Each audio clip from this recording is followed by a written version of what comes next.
might have been because you stayed up quite late to hear Donald Trump speak at the RNC last night. That's how I feel today. But really, the focus of today's rant is not going to be on what Donald Trump said, but the impact of what has occurred over these last few days and the possible change in the White House over the next few months. Hello, everybody. I'm David Solomon. Welcome back to the Rant Network. I'm flying solo today because my good friend Stuart is away for the next little bit. This Rant Network is for you. Really, it's unfiltered, uncensored, unedited conversations on a wide range of topics. We go and we talk about our opinions. This is just how we feel. We're not a news media outlet, but we do source like crazy, fact check like mad, but we do add our opinions on top of it. But these are our thoughts, experiences, your ideas, and we from a variety of perspectives and frank and honest opinions. So we always like to dive into news, pop culture, politics, and so much more. So if this is your first ride, welcome aboard, because here you're going to hear all kinds of stuff about modern life, deeper issues affecting our society. We got it. Folks, sit back because this one today, it's going to be another one of those head scratchers. So yeah, I started this rant on purpose. You know, a lot of people thought, okay, here we go. What could the Rant Network guys possibly be saying? I mean, you're probably waving your flags this morning and saying, ah, ha, ha, you see, look at the Republicans all around Trump, the MAGAs, la, la, la, la, la. And the detractors will be the detractors. But the folks who sway elections are not Republicans or Democrats. They're the undecided. And they're a big chunk of society. Because many people will tell you they're not political. They won't talk about politics in conversations. They don't want to get into heated arguments. Often they make a lot of their decisions at the polling station. And if you look right now, you got to ask yourself, are you on the Republican bandwagon or the Democratic train wreck? Let's compare.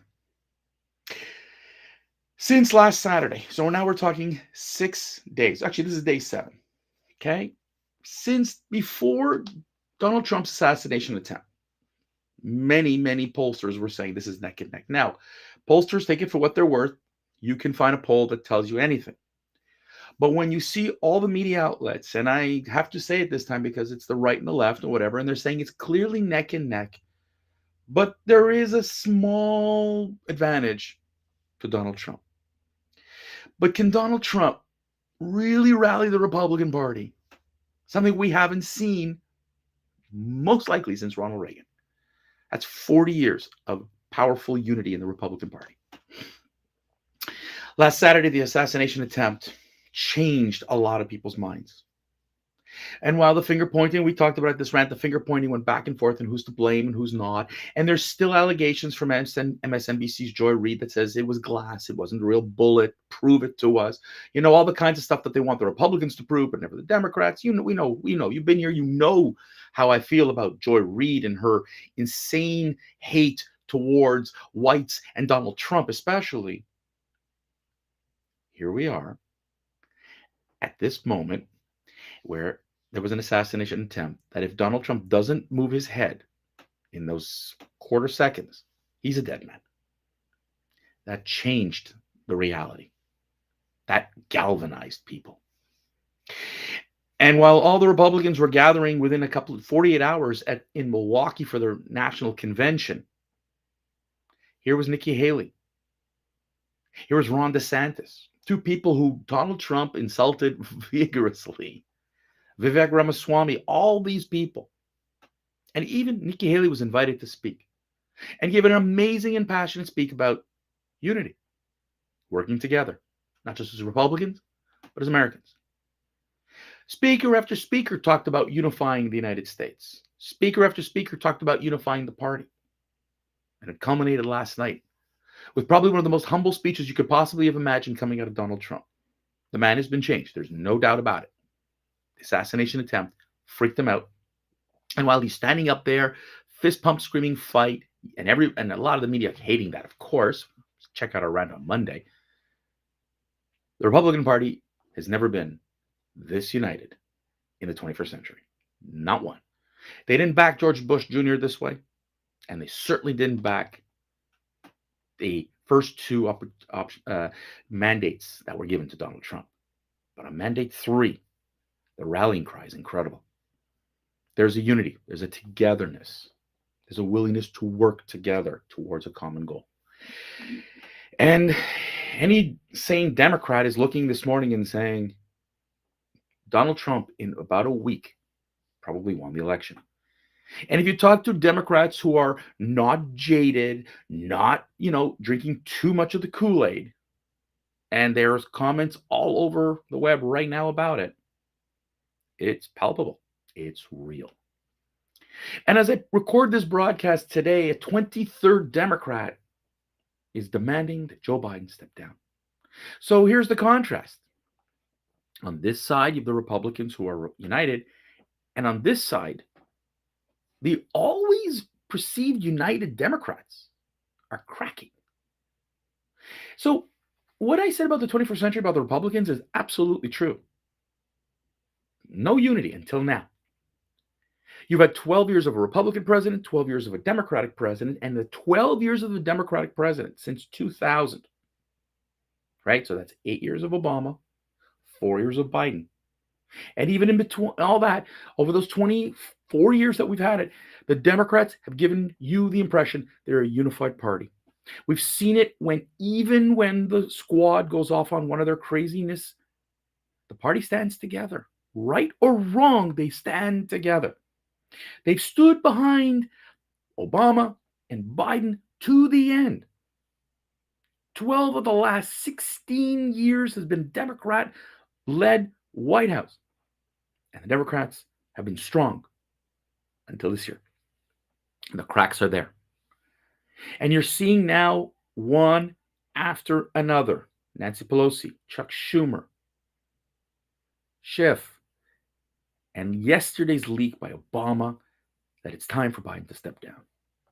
How interesting that Joe Biden, and I'm not suggesting this is a conspiracy theory a la Joy Reid, but it was interesting that suddenly Joe Biden got COVID and has to, stay in his home in Delaware with Jill. And where there's smoke, there's fire. The reports are coming out left, right, and center that this weekend Joe Biden will announce he's stepping down. Divided party. What if Joe Biden stays the ticket? What if he steps down? Who takes over? How are you going to decide? You have till mid-August, right? You're not a lot of time before you have the Democratic National Convention, of which you have to have a candidate and then a campaign. Who are you putting there? Last night I heard names like Michelle Obama should be there. Gretchen Whitmer. I mean, who is going to run all of a sudden? Raise money, this is not something you do overnight. This is a plan. This is why it takes almost a year to get here. But the Democrats have never looked this disheveled, arguing with each other, publicly arguing with each other. That is the craziness. We've seen this with Republicans. We saw how Republicans rebelled against speakers. Speaker McCarthy lost his job over a rebellion of a handful of Republicans. Infighting. Even Mike Johnson, they're talking about wanting to get rid of him. And they stopped that. Because all eyes are on Joe. The Democrats were caught with hands in the cookie jar. They lied to you, folks. They lied to you. Nancy Pelosi knew long time Joe Biden was not physically and mentally capable of doing this job for a second term. I'm not even talking about first term, second term. She lied to you. Others in the Democratic Party have lied to you, that they're behind Joe Biden to the nth degree. But that debate changed. They got caught. Even the media is so bad at trying to cover up for Joe Biden, to try to make sure that he got elected, that they too got caught. And now we're going, how do we win another 4 years? Make sure that we have a Democrat in the White House. How do we make sure there are 4 years or more Senate or Congress of Democrats? We don't want Republicans. When you heard MSNBC last night, by the way, who weren't even physically at the convention, they faked it with a green screen in the studio in New York. They didn't even go to the convention to show you how really reputed they are with their media coverage. They couldn't be bothered. But even they're questioning Joe Biden. Should he be the next leader? Should he stay on? They're begging him to step down. One after another. The dividedness within the party is incredible. And so now the question is, what's the tactic for the Democrats? Do they find a presidential candidate and fight like crazy and put their money into somebody with a likelihood that they could lose to the absolute, momentum that Donald Trump has gained? Yes, I know it's July 19th and November 5th is the election, and a lot of things can happen in those days. But really, do you think that momentum is going to pivot that much? Or do the Democrats focus on the House and the Senate and try to own it to create really a 2 years of hell for Donald Trump? What would you do? Welcome to the United States of craziness.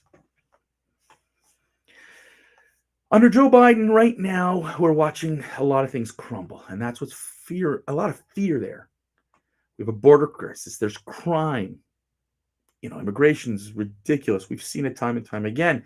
Denied by the Democrats, now acknowledges a problem. Blamed, Trump. Can't blame Trump. People have seen through it. Inflation, out of control. Yes, it's going down, but people can't afford. Real wages are down. People can't afford it. Democrats tried to blame Trump. Didn't work.